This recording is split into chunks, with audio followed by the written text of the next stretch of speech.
Really? Really? Really, really.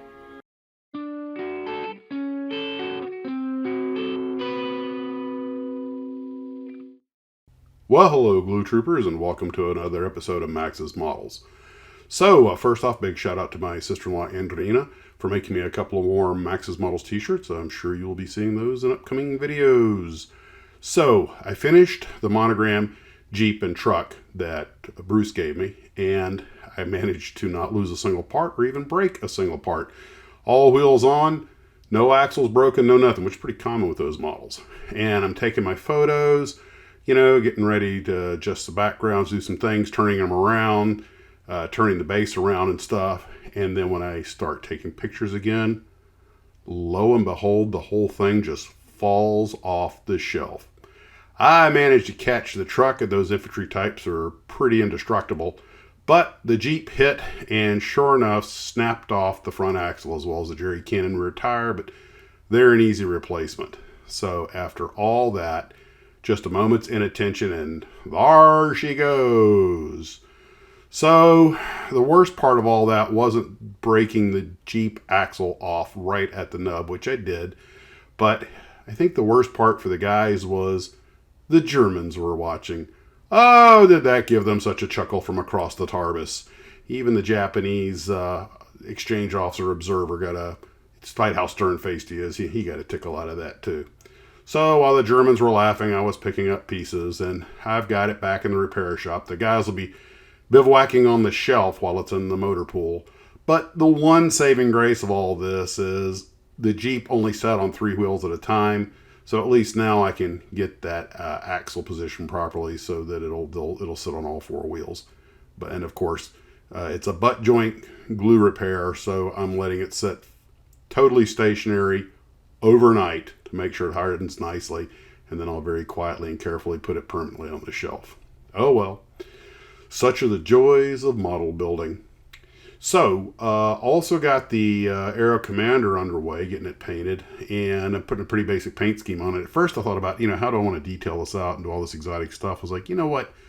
This was originally a 50-cent Comet kit that Aurora bought and just put back in production. This thing was probably minted in 65.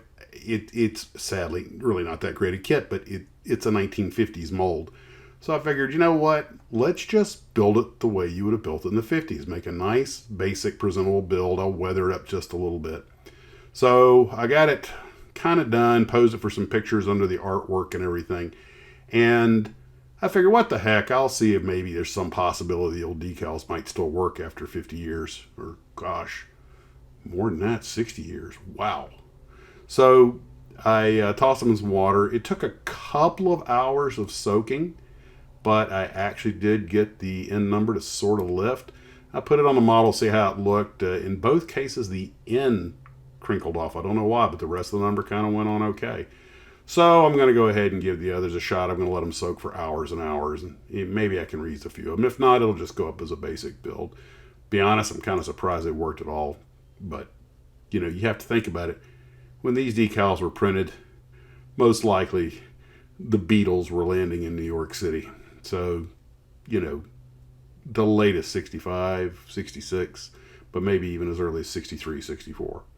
So, all things considered, good on them. So the next thing I did was I dragged out the Connie, and I was looking at how I wanted to do it, and I was thinking, something I noticed, I was reading instructions, which are basically copies of the original instructions. They actually have you putting the decals on before you build the model, at least the ones on the fuselage, which I've heard are really nasty about curling. And then I realized, they kind of molded this thing in color. And when I was a kid, the only paints I could usually afford were 2 or 3 paints, usually a black, maybe a red, and a green. And that was, maybe I'd get one of those little 6 or 8 paint sets if I was lucky. And I was thinking, you know what? This is a vintage kit. I'm going to build it like a vintage kit.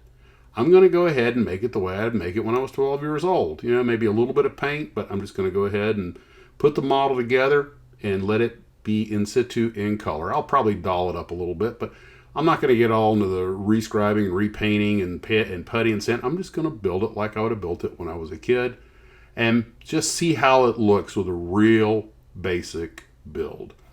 And speaking of not so basic builds, I finished off the ME262 today. I have to get a stand for it. And this is one kit that, to be honest, I just kind of wanted it to go away. So I still have a few little things to do to it, finish off some of the black trim on the canopy. But and it's just, I might get the airbrush out and touch up a few things on it. A couple of decals wrinkled up on me. They're not bad decals, but they're the kind you get pretty much one shot to get them on straight. And if they curl or wrinkle, you're doomed. Doomed, I say. And anyway, it is kind of a cool, concept and everything. It's an interesting one-off, but totally not loving that kit. Kind of, I know me. I'm just like, that's it. I'm done with it. And then in a day or two, I'll look at it and go, oh, right. When I'm in the mood, I'll go out and I'll take the air gun and touch a few things up. But if I never touch it again, I'm considering it done, even though we all know it really isn't. And we've all done that with a model at some point. So anyway, that's where we're at for today. Still planning on a live stream Saturday night. So guys, until we build again, take care of yourselves, and as always, model on.